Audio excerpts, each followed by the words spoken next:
Hey everybody, this month we're doing The Last Unicorn by Peter Beagle.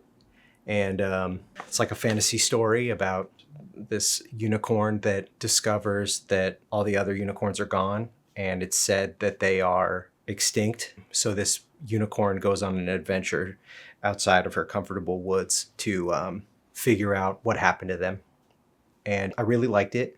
And do you have any thoughts to start us off? Yeah, I feel overall it was entertaining. It's like a quick read, and it was interesting. For this book, I did do an immersion read, so I listened and followed along, which was nice.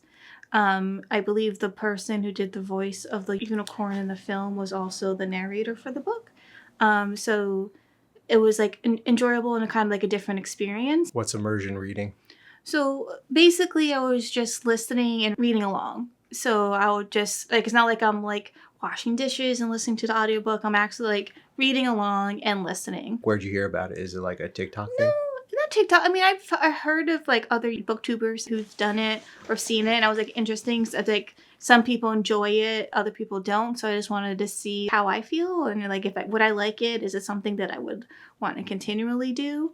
What was convenient is that I was able to get the audio for this off of Libby. So, I think it was just a 3 or 4 week hold, so it took a while for me. Like, I had one thing with Libby is that you have to make sure, since it's a loan, figure out like what the next books is. So like if it's a long loan hold, I have to wait. But I think between listening and reading, I think I was able to easily finish this book within a couple weeks. Just makes me think that it's kind of like looking for movies and TV shows now, where like you have like Libby, Audible, Amazon, Kindle, all these things, and then you still can't find the stuff that you're looking for without paying $1 bajillion. Well, Libby is through the library. But the one thing that you have to plan for is that if it's on loan and there's a long line for it, it's 10 weeks until you can get it. And you're like, okay, like you have to read something in between. Like, don't bank on that book coming anytime fast. Well, I wonder if for the digital copies of things, like the audiobooks, there's no way that it's like a donation, right? Like the New York Public Library probably has a deal and they buy the licenses, right? Well, they buy for the licenses. There's no deal. It's actually a lot of money. There's actually an interesting article where people were talking about how much money libraries spend on Audible, but also like Kindle versions of books is like a lot of money. Yeah, it's unfortunate too, because the libraries here are so amazing and they have so many ways to interact with books or with audiobooks or movies. Yeah. But cool. Anyway, back to the story. Mm-hmm. I kind of feel like there were some things that were a little visceral to me, like the stuff with the harpy and the dark carnival, because everyone is miserable and everyone, you know, has a grim outlook on life in the dark carnival. I think that's what they call it, right? Mm-hmm.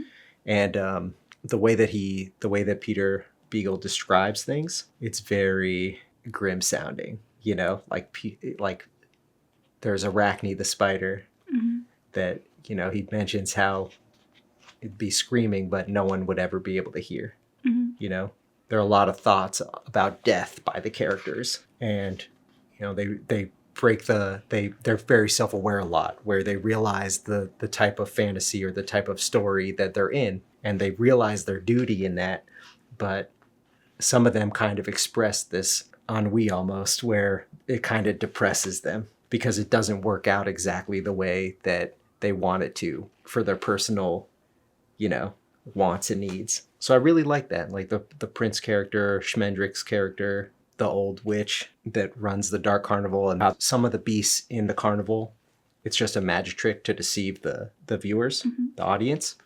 But the harpy is real and extremely dangerous.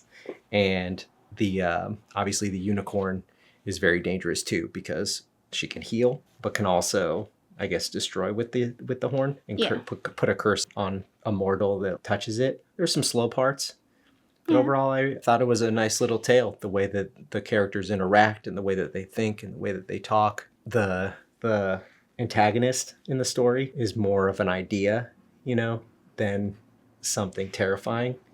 Like the Red Bull, for some reason I can only imagine a cartoonish bull that's, you know, Macy's Day Parade blimp size. But it's more of a spirit and ideal. And it doesn't fight. It just kind of, it's so terrifying that it kind of causes one to move in a certain direction out of fear. Yeah. Into a place where it doesn't want to be. Like the unicorns being pushed into the ocean. Yeah, it's pretty cool. Yeah, no, I like it. It is a quick book. I think it's like under 300 pages. And I think what was nice about it is that since it's such a quick book, it does have like a steady pace. Like there was moments because the unicorn eventually has like a band of friends that she kind of develops along her journey. But like along the way, you kind of hear about how greedy humans have become. Like the old lady who's greedy, she wants to collect like this circus of like interesting objects. There's also Smedrick who has his own sense of greed. Like he's not a good guy, but he's also not a bad guy. And then you have Molly who's obsessed with the unicorn. Like she's from a young age. And then you have Haggard. He just wants to collect all the beautiful things in the world, and one of them being the unicorn. And he has his own curse, which is like a representation of his greed, which causes havoc on this town that Haggard rules. But then you find out that people who live in that town are kind of assholes because they're like we're afraid of King Haggard and the Red Bull because they can't leave at the night, because if they leave in the night, something like the Red Bull will fall upon them. And then at the same time, they're like, okay, yeah, we'll go to Haggard and lift this curse and you guys would be all good. And you're like, no, fam. Haggard basically hires a witch. Yeah. To kind of like renovate his castle. And she did a shit job. And build his castle. And he thinks that she didn't do a great job, so he basically stiffs her. And she is like, if you don't pay me, then I'm going to curse you in a way that you're not going to be happy with. And that's what leads to this small town on the periphery of the castle becomes extremely prosperous, while Haggard's immediate land around the castle becomes desolate and like a wasteland. And there's a whole prophecy about someone from the now prosperous area will eventually be the undoing. And what they don't say is that it will reverse the prosperity. So that's what kind of happens in the end. Yeah. But the town goes, like, literally tries to kill Molly, the unicorn, because, like, well, we don't want this prophecy to come fruition because we like our life. Like, look at my riches. Like, I don't care. Like, I'm living nicely. So this is why we don't want the curse to live. So it's like interesting to see, like, how when they move along their journey, how they interact, and then seeing how greedy the people are around them. Yeah, now that you mentioned that, I definitely noticed that too, where almost everyone in the story, except for Molly Grew, is extremely greedy and just is only thinking of themselves. And except for, I mean, the prince has his ulterior motives, but he actually falls in love with the unicorn so the unicorn kind of turns into a human at one point. Yeah, but due to protect her. Yeah. So Schmendrick turned her into a human because the Red Bull came out, because again, the Red Bull comes out in the evening, and the Red Bull sent that there was like another unicorn in his vicinity, so he was chasing her. And Molly's like, Smedrick, you have to be a good magician for once and do something, because Smedrick is known like amongst his community that he's kind of a shit magician.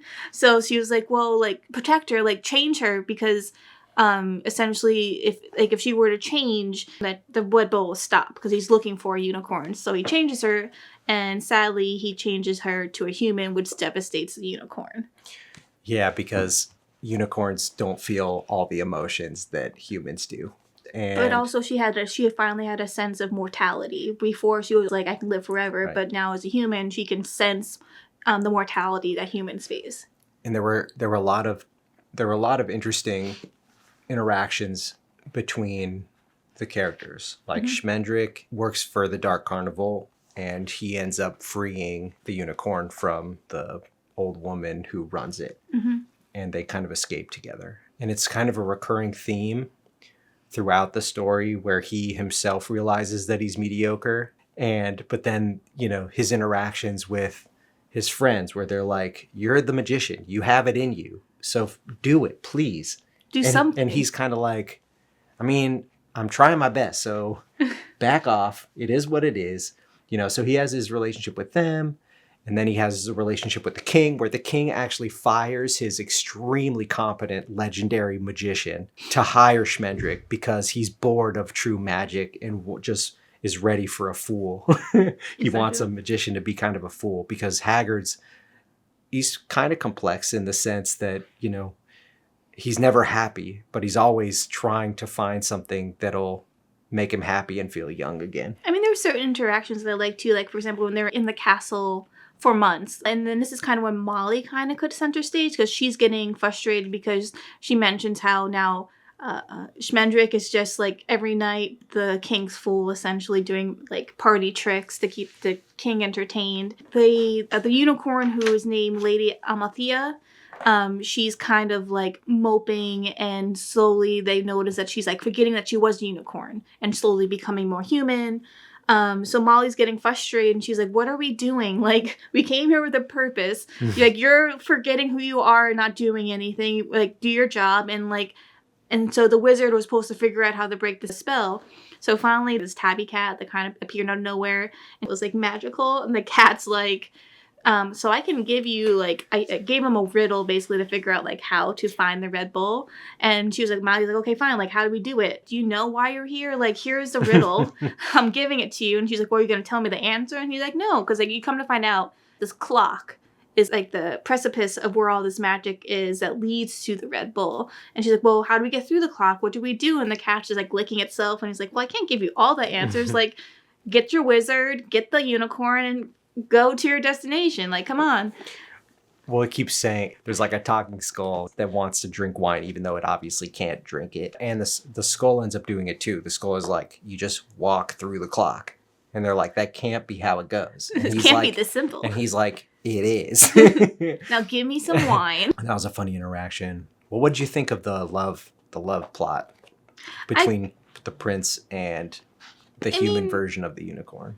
I mean, Lady I feel like Amalfi? it follows like the whole basis of, because this book was published in the 60s, so I think it's following like that Camelot King Arthur like trail where there is a knight in a shining armor, like a basic story, not storyline, but like I guess path. But he doesn't. Like, there's a love interest, and then here's this damsel in distress who's essentially the unicorn, the lady, and he falls in love, and he writes her poems, like kind of like Disney Snow White, kind of. But except the difference is he's extremely self-aware and doesn't end up with her because she turns back into a unicorn, and he just has to be okay with the knowledge that he loved her and she, in a way, actually loved him back. Yeah, but he was kind of a player.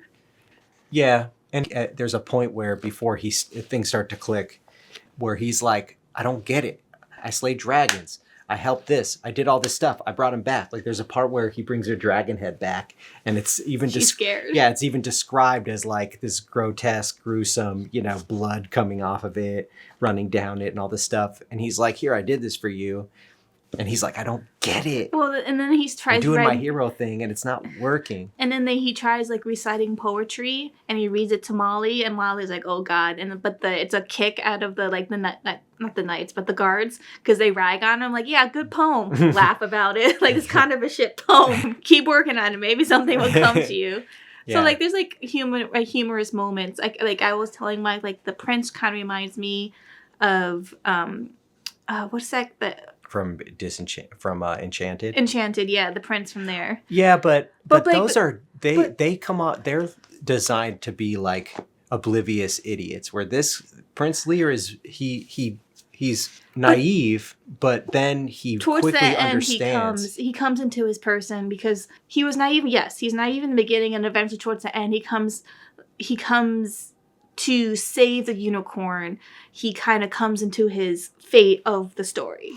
Well, but he also, like, there's a line about him. There's a line where they say, like, you have to have known that you weren't Haggard's real son, because there's this whole story about his birth where he was born in Hagsgate, mm-hmm. and then his dad. We find out at the very end that his dad purposely left him.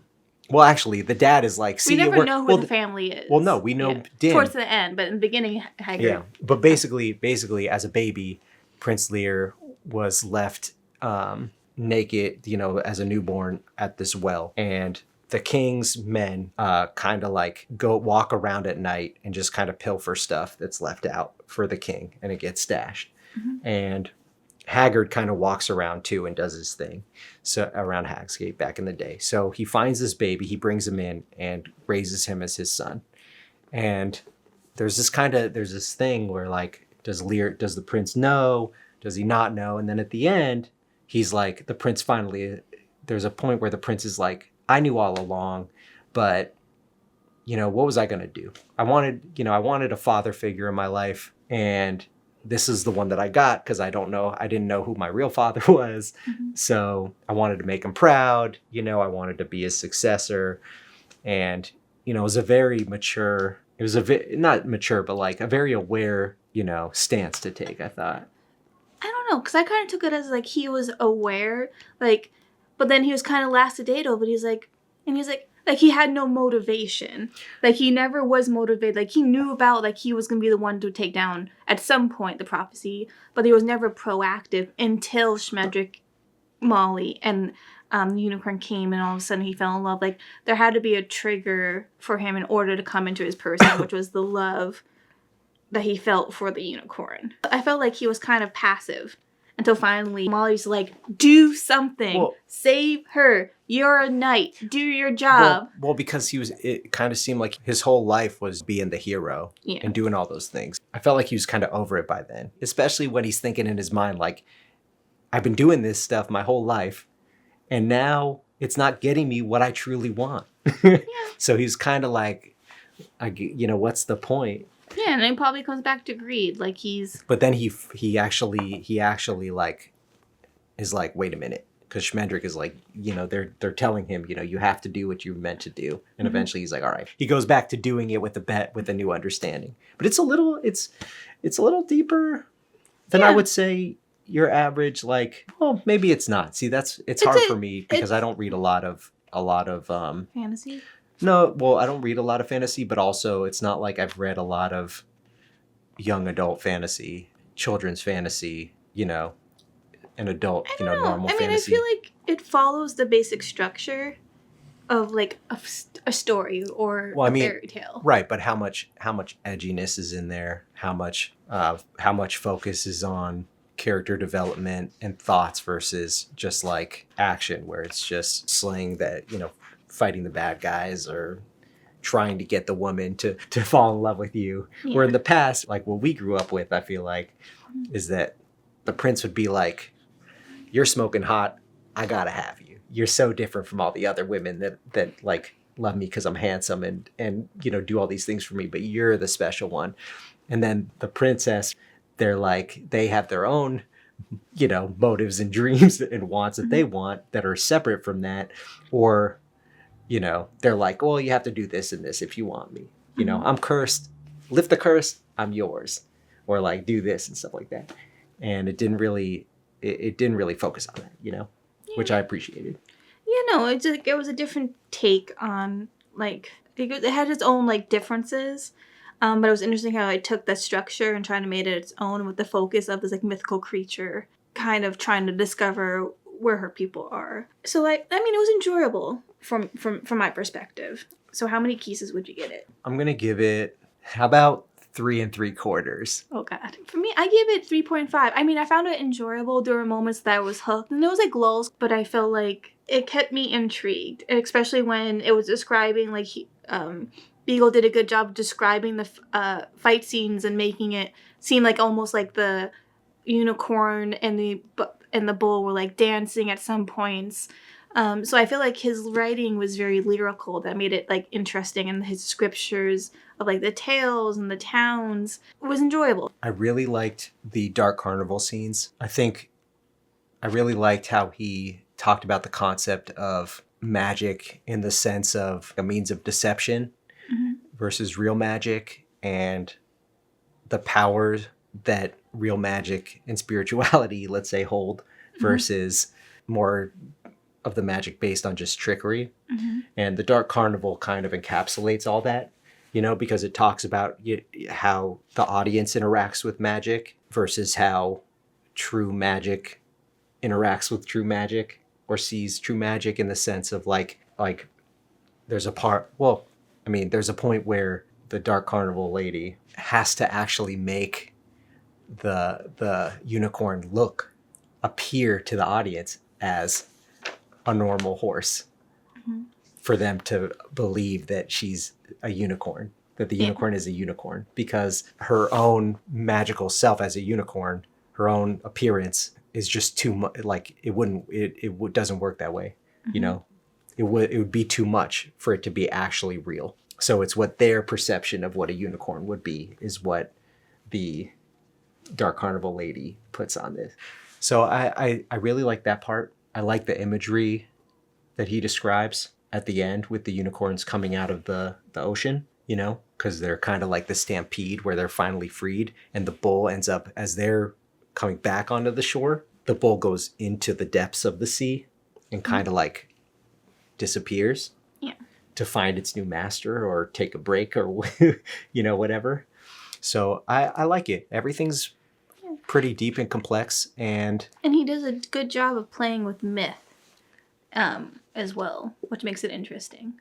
Yeah. So would you recommend this to anybody? Because I feel like if someone came to me and asked me for a quick fantasy read at any age, I could see myself unironically, you know, suggesting this, because it's definitely something discussable. Yeah, I mean, I think if you like fantasy, or you are scared, like maybe you read Romantasy and you want to start reading like epic fantasy, maybe you can use this as like an in-between to get used to like the style and the way, like the structure of how epic fantasy may turn into. It's a light read. I think in some ways for a short book, it has certain depths that you can take away. And I felt it's like interesting. It's like a one-off, so you don't have to worry about like a sequel. You can just get like a basic understanding. Well, there are novellas, there are spin-offs that he wrote. They're like advertised in the back at the end. But yeah, it's open and shut, one book essentially. Yeah. And there's a movie, the animated movie, which I'm gonna watch after that. I wish we had enough time to watch it first. But yeah, it was one of those movies that I guess came out around the time of the big Disney ones. Yeah, it's like the animation kind of reminds me of like The Hobbit, when The Hobbit came out as a cartoon. It's like around that same time when those animated films were coming out. Except it didn't reach that elevated status that like The Lion King had, and Aladdin and things like that, or The Hobbit. So I mean, well, what was interesting, Patrick Rothfuss did the introduction, and he's known for doing that book that you like. He did Name of the Wind and the King Killer Chronicle. But the intro that he wrote was not amazing. It's a lot of just like, you got to read the book. It's amazing. Yeah. I read it 50,000 times when I was a kid. You just got to read it. It was one of the weirdest intros. Yeah, the introduction was interesting, the introduction, but like you can tell that like it impacted him. Because I think his like mom, someone recommended it to him because he was into The Hobbit, all those fantasy things, and I forgot how this was recommended to him. But I think it felt like he didn't read it until high school or something like that, and like it just caught, like it's something that stuck in his memory until he was asked to do, and I guess in 2022, they did a revision, like a new version of the book, the copy. So he did the introduction, and like till now, it's like still stuck with him, like how the character development, the story, and everything that Peter Beagle was able to do. I think that if I read it when we were teenagers or in middle school, it would have had a profound effect on me. Yeah. Because the way that the unicorn speaks and thinks, because it doesn't feel certain emotions, but it's very narcissistic.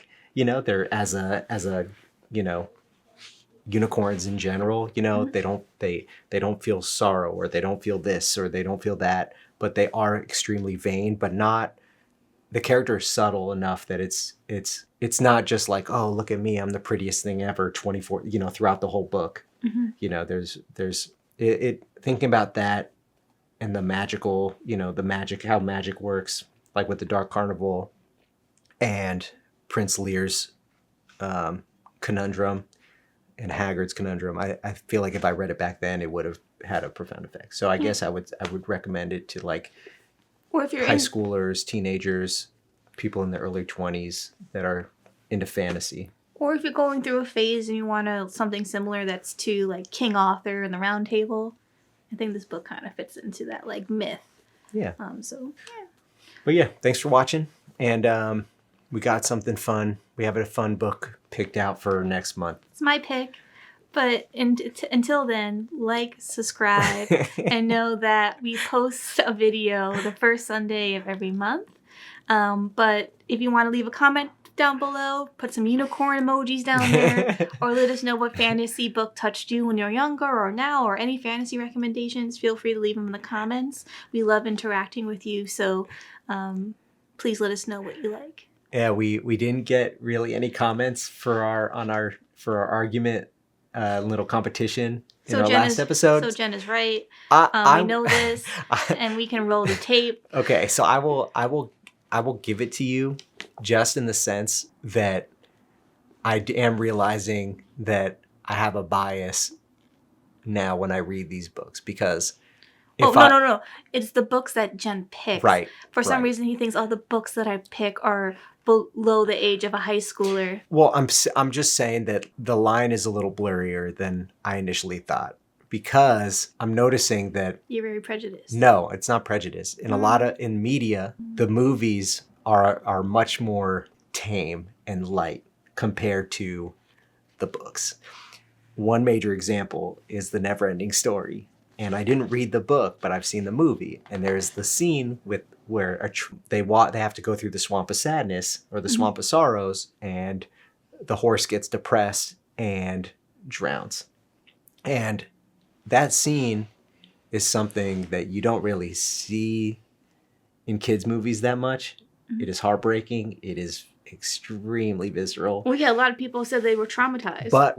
But in the book, it was even darker. And even wilder, because in the book the horse talks, apparently. So the book is saying, in the book the horse is like, "Let me go. This is what's happening. Let me go."